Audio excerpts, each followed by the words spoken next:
Master, thou callest, I gladly obey. Only direct me, and I'll find thy way. Teach me the mission appointed for me. What is my labor, and where it shall be? Master, thou callest, and this I reply, ready and willing, Lord, here am I.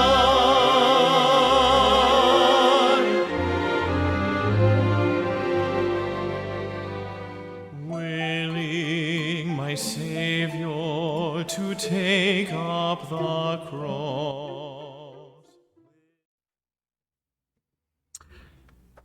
너희가 그와 같이 하여 하나님께서 자기에게 명령하신 모든 것에 따라 그대로 행하였더라. 노아가 주께서 가지에게 명령하신 모든 것에 따라 행하였더라. 말씀 시간 위에 기도하시겠습니다. 하나님 아버지, 오늘 이 말씀 또 주셨사오니 저희가 마음을 다해서 또 부드러운 마음으로 이 말씀 받아들이기를 간구합니다. 하나님, 이 시간을 통해 주님의 진리가 드러나게 하시고 또 우리 주님의 사랑하는 자녀들에게 주시는 그 말씀 저희가 받고 주님을 기쁘시게 해드리는 모든 우리 주님의 자녀들이 되게 인도해 주옵소서. 하나님, 이 시간을 사용해 주시길 기도하며 예수님의 이름으로 기도드렸습니다. 아멘. 앉으시겠습니다. 자, 우리 하나님과 함께 걷는다는 것은 순종이다 라는 제목입니다. 하나님과 함께 걷는다는 것은 무엇인가? 바로 순종이다 라는 겁니다. 오늘 말씀에 노아가 나옵니다. 노아는 하나님과 함께 걸었다고 나오죠. 근데 걷기에 좋은 상황은 아니었습니다. 굉장히 좋지 않은 상황이었다는 거. 우리 부패된 땅에서 하나님과 함께 걸었다는 겁니다. 원칙과 질서가 무너진 폭력으로 가득한 땅을 이 노아는 하나님과 함께 걸었다는 거예요. 그가 그러한 가운데 하나님과 함께 걸었음이 어떻게, 무엇으로 증명이 되었습니까? 그는 하나님의 은혜를 입고 또 하나님께 의롭다함을 받았어요. 그러고 나서 그가 어떻게 세상을 살았는지 보게 되면 우리가 그가 하나님과 함께 걸었다는 것을 알 수 있어요. 바로 하나님께서 노아에게 명령한 그 모든 것에 따라 노아가 행했다라는 것으로 그가 하나님과 함께 걸었다는 증거가 되었습니다. 여러분, 그 명령은 어떤 명령이었습니까? 방주를 지으라 라는 명령이었어요. 여러분, 우리 모든 일을 하기 전에는 이 일을 하면 어떤 결과물, 생산물이 나온다는 것을 미리 계산하고 그 다음에 일을 시작하잖아요. 그러니까 한마디로 이제 장사를 하게 되면 돈이 되는 일인지 알아보고 일을 시작합니다. 보통. 그런데 이 방주를 만드는 일이 돈이 되었을까 생각해 봅니다. 그 방주는 정말 멸망한 세상에서 이제 다 멸망한 세상, 사람들이 다 없어진 그 세상에서 정말 어떤 생필품이라도 이렇게 쓸 수 있는 그런 게 될까? 그걸 가지고, 그 방주를 가지고 사용할 수 있을까? 생명을 부지하는 데 사용할 수 있을까? 여러분, 배라면 도움이 될 거예요. 배는 동력을 갖추고 돛도 있고 닷도 있고, 이제 배를 항해하면서 물고기도 잡을 수 있고 물자도 나를 수 있고 한 건데, 이거는 방주예요. 그냥 방주.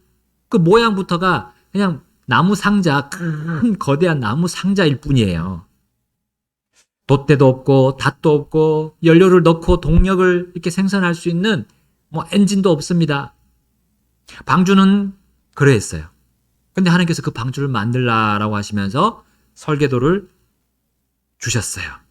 자, 그 설교대로 보니까 이렇게 되어 있네요. 창세기 6장 14절에 그 방주의 재료가 무엇인지 나옵니다.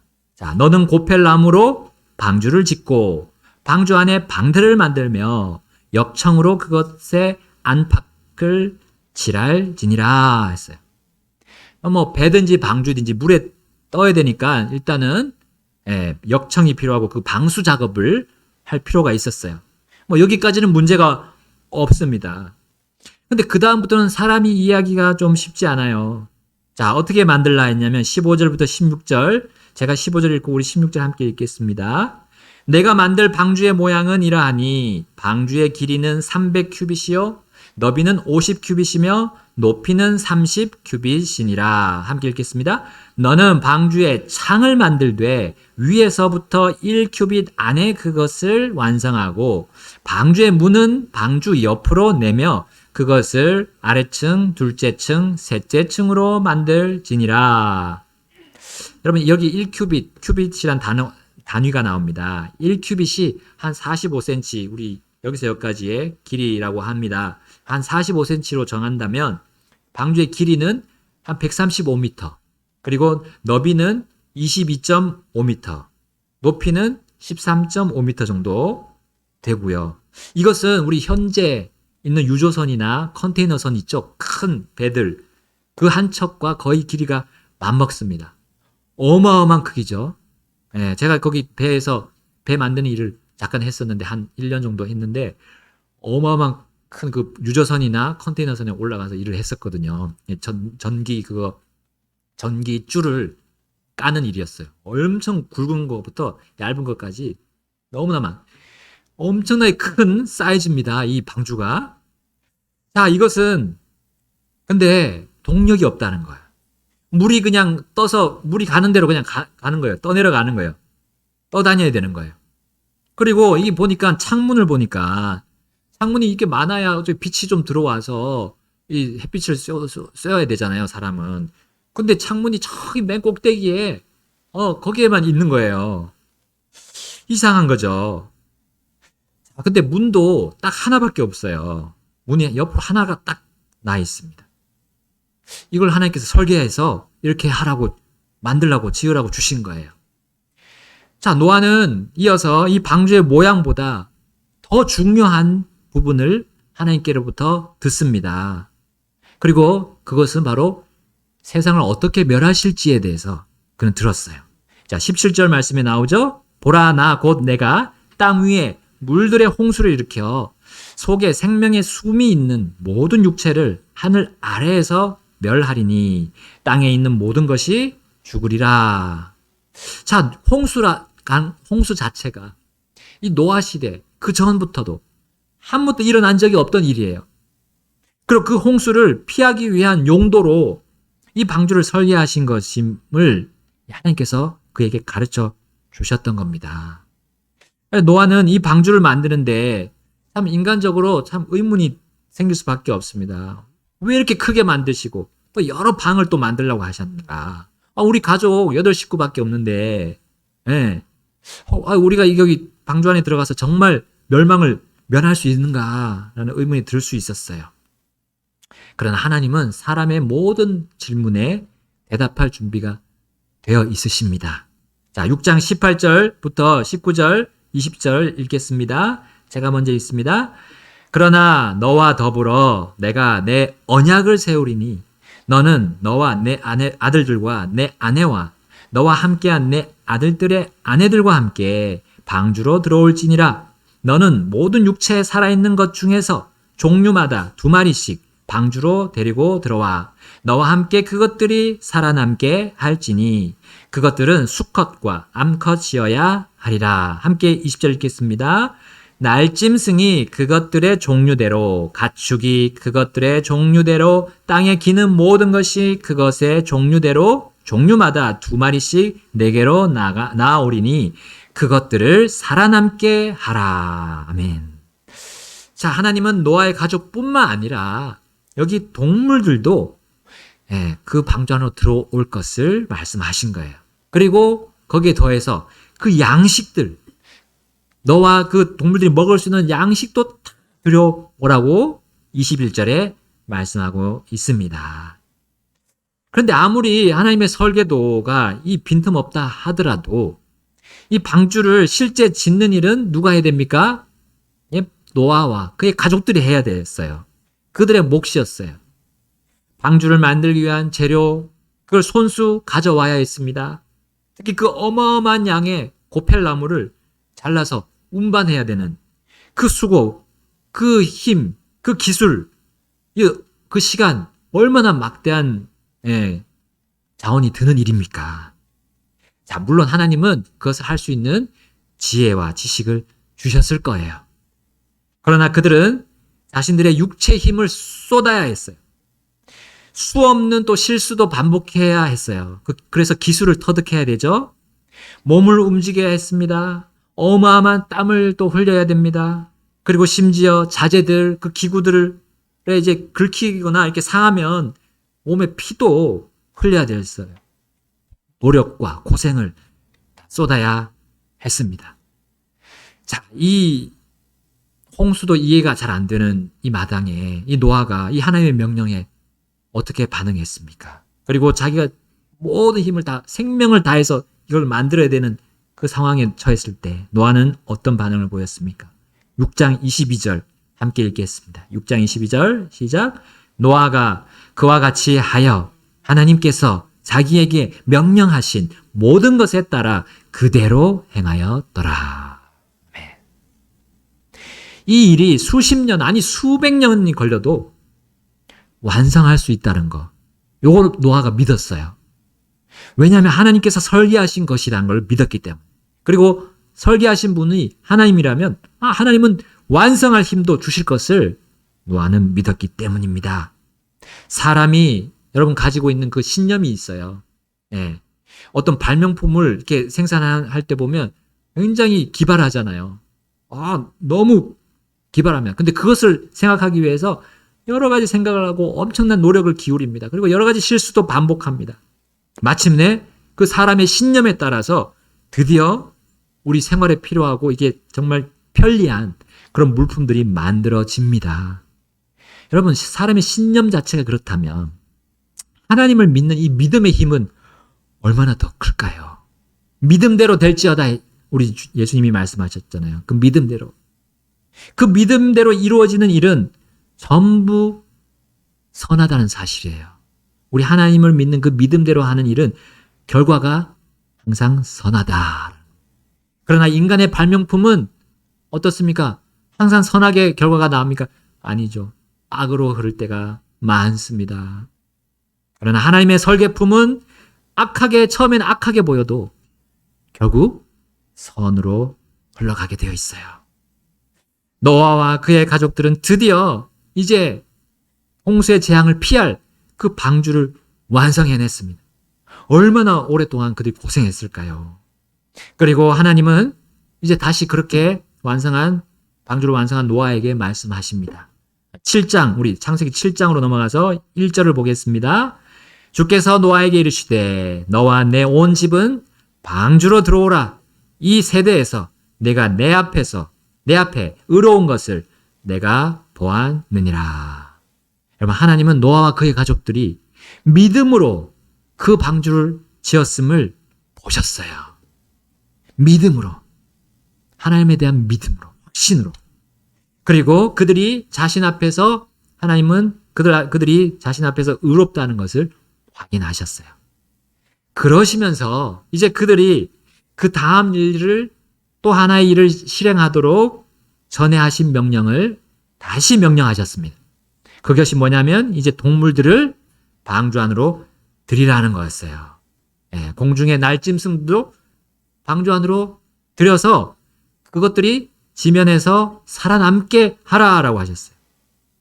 자, 이건 전에 들은 명령이지만 이 또 한 번 자신들의 힘과 기술과 그 수고를 쏟아야 할 것으로 생각했을 수 있습니다. 전에는 그 움직이지 않은 나무들 그리고 움직이지 않은 역청들을 이렇게 수집해 와서 이제 연결하고 조립하면 되는 일인데 이번에는 뭡니까? 막 살아 움직이는 이 생물들이에요. 이걸 잡아서 방주 안으로 끌고 들어가야 되는 일입니다. 물론 하나님께서는 이 땅에 사는 동물들이 사람을 두려워하도록 정하셨습니다. 오히려 그래서 더 잡기 어려울 수 있어요. 도망가니까 잡아와야 돼요. 하지만 그것들이 순순히 사람들에게 잡히려고 하지 않는 것을 우리는 지금 야생 동물들 보면 잡기 어렵잖아요. 심지어 이 일에 기한까지 정하셨어요. 하나님. 언제까지 해라 라고 하셨죠?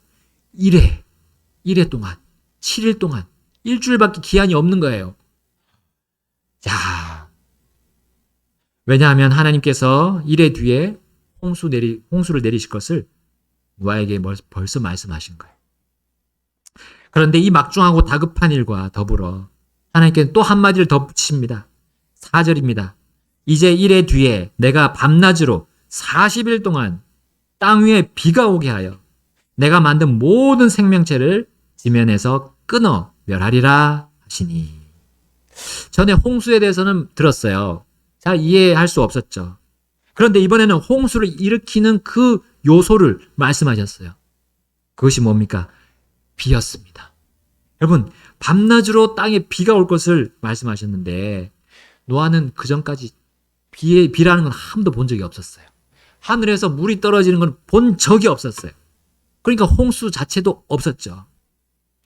하늘에서 물이 떨어진 것이 아니라 그때는 창세기 2장에 보시게 되면 땅에서 안개가 올라와서 온 지면을 완전히 촉촉하게 적신 거예요. 비가 올 필요가 없을 정도로 완전히 적신 거예요.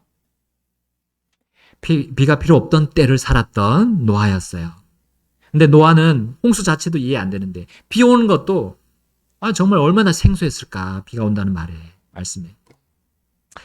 자, 그럼에도 불구하고 노아는 하나님의 명령에 어떤 반응을 보입니까? 7장 5절입니다. 7장 5절 함께 읽겠습니다. 노아가 주께서 자기에게 명령하신 모든 것에 따라 행하였더라. 아멘. 아멘. 자, 이 명령에 행하니까 어떤 일이 벌어졌어요? 노아가 하나님 이 모든 명령에 따라 가니까 어떤 일이 벌어졌습니까? 8절부터 9절 나오죠? 정결한 짐승과 정결하지 않은 짐승과 날짐승과 땅에서 기는 모든 것 중에서 하나님께서 노아에게 명령하신 대로 수컷과 암컷이 2마리씩 노아에게 나와 방주로 들어갔다 했어요. 노아가 한 일이 있습니까? 노아 가족들이 동물들을 끌어온 일이 있었어요? 없었습니다. 그거는 우리 사람의 생각일 뿐이에요. 그런 일이 있지 않을까? 내가 수고해서 다 데려와야 되지 않을까라고 생각하죠, 사람은. 그러나 그렇지 않았습니다. 노아가 순종하고 딱 나갔을 때 동물들이 저기서 오는 겁니다. 동물들이 이제 곧 비가 내리고 홍수가 날 것을 어떻게 알았던지 막 때려지어서 또 짝을 지어서 방주 안으로 들어가는 거 아닙니까? 야생의 동물들을 죽이지 않고 사냥해서 이렇게 잡아가지고 묶어서 방주 안으로 넣을 필요가 없었어요. 그 수고를 들을 필요가 없었습니다. 마치 동물들도 하나님의 명령을 들은 것처럼 그들이 방주 안으로 알아서 그 방으로 알아서 자기들이 들어가는 겁니다. 야, 마치 사람이 프로그램화해서 만든 로봇 있잖아요. 로봇을 조종하듯이. 네, 그렇게 동물들이 방주 안으로 찾아 들어갔던 겁니다. 들어가지 않으려고 발버둥 치거나 난동을 피우는 일이 전혀 없었어요. 얌전히 들어갔습니다. 여러분, 우리가 하나님의 명령에 순종하면 놀라운 일이 벌어집니다. 이렇게 이와 같은 생각지도 않게 하나님께서 그 일을 이루시는 것을 우리는 보게 될 거예요. 물론 우리가 방주를 만드는 일이 있듯이 우리가 노력해야 될 부분도 있습니다. 근데 어떤 부분은 우리가 생각지도 않는, 우리가 힘들지도 않고 하나님이 일하시는 걸 우리가 보게 될 겁니다. 그때 살아남은 동물들의 씨가 우리 지금까지도 이어지고 있어요.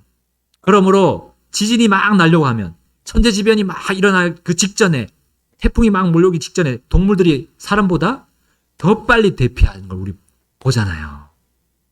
여러분, 하나님께서 이 동물들의 본성 안에다가 이러한 능력을 그때부터 주신 게 아닌가 생각해 볼 수가 있어요.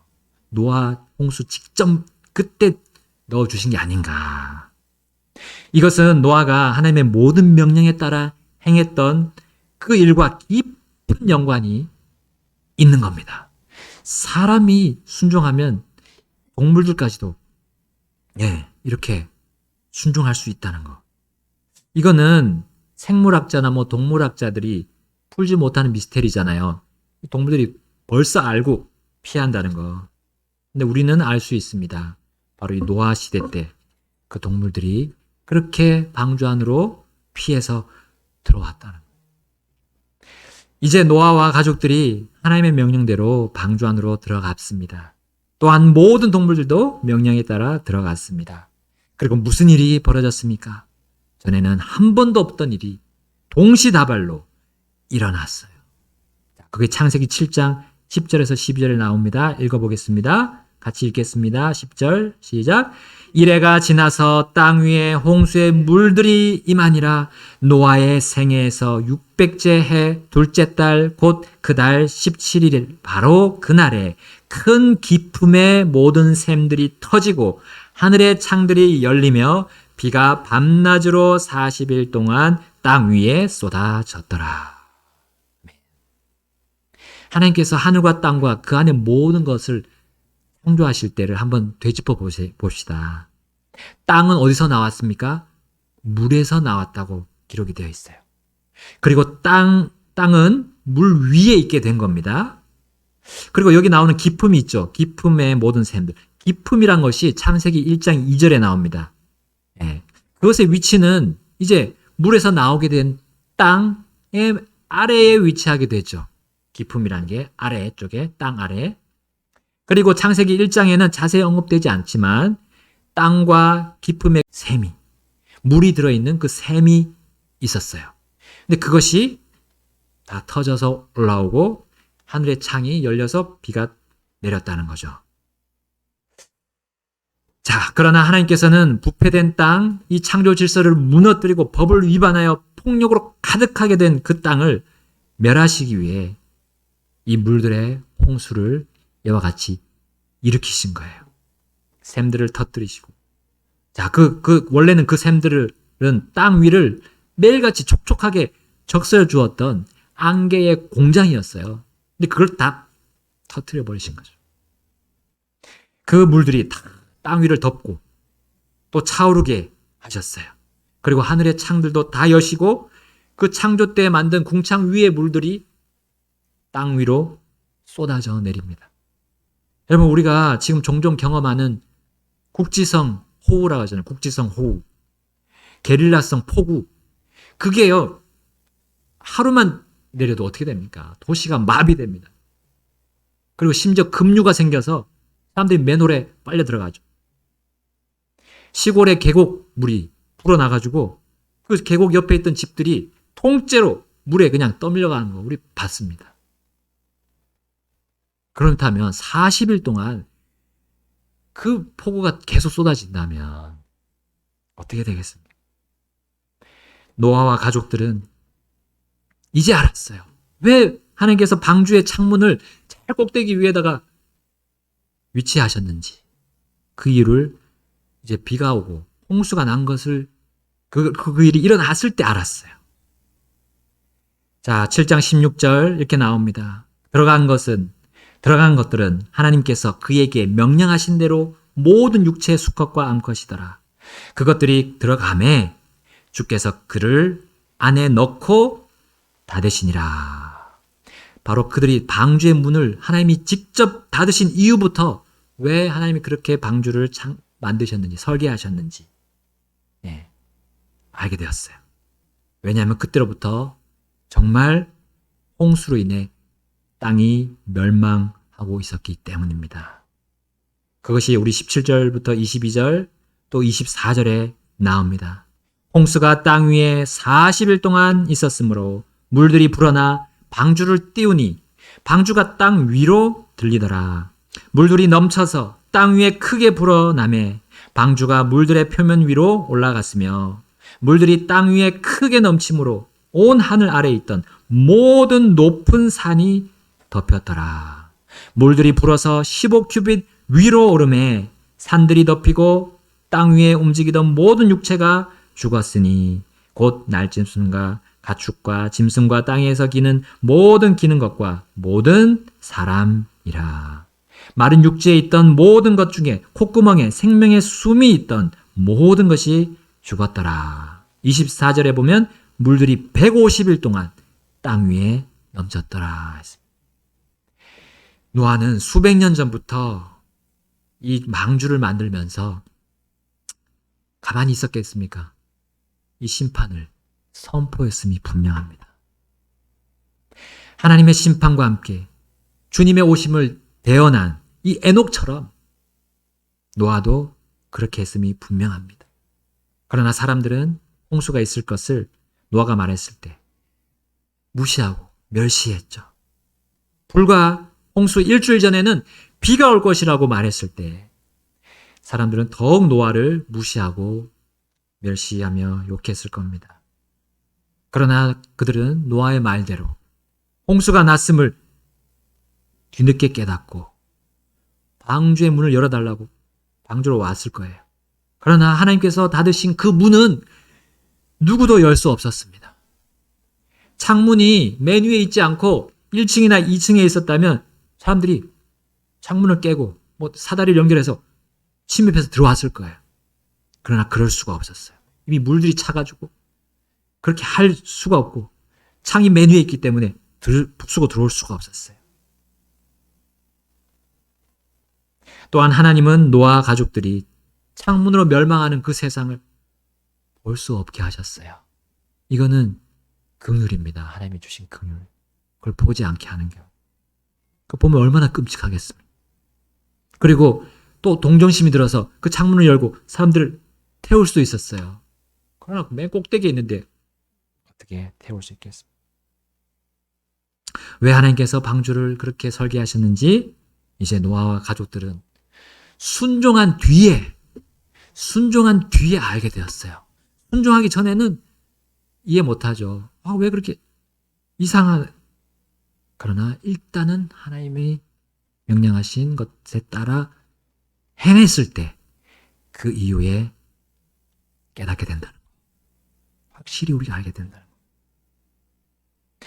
노아와 그 가족들은 세상과 하나님을 멸시하고 무시한 사람들의 멸망을 믿었습니다. 일어나지는 않았지만 그 사실이 있을 것을 믿고 하나님의 명령에 그대로 행했습니다. 이해가 되지 않는 방식이라 할지라도 반드시 일어날 일로 받아들였어요. 하나님의 모든 명령에 대한 완전한 신뢰로 그들은 그렇게 하나님과 함께 걸을 수 있었습니다. 그리고 하나님의 모든 명령에 따라 행하여 완전히 그들을 안전하게 인도해주는, 보호해주는 방주를 통해 구원받았습니다. 그리고 이 방주는 동력장치가 없지만 결코 홍수로 인해서 파손당하거나 가라앉지 않는 배였어요. 왜냐하면 하나님이 설계하시고 그 선장이 하나님이셨기 때문입니다. 그들은 순종한 뒤에 이 사실을 더 확실하게 깨달았습니다. 그리고 하나님의 모든 말씀과 명령대로 다 이루어졌음을 목격했습니다.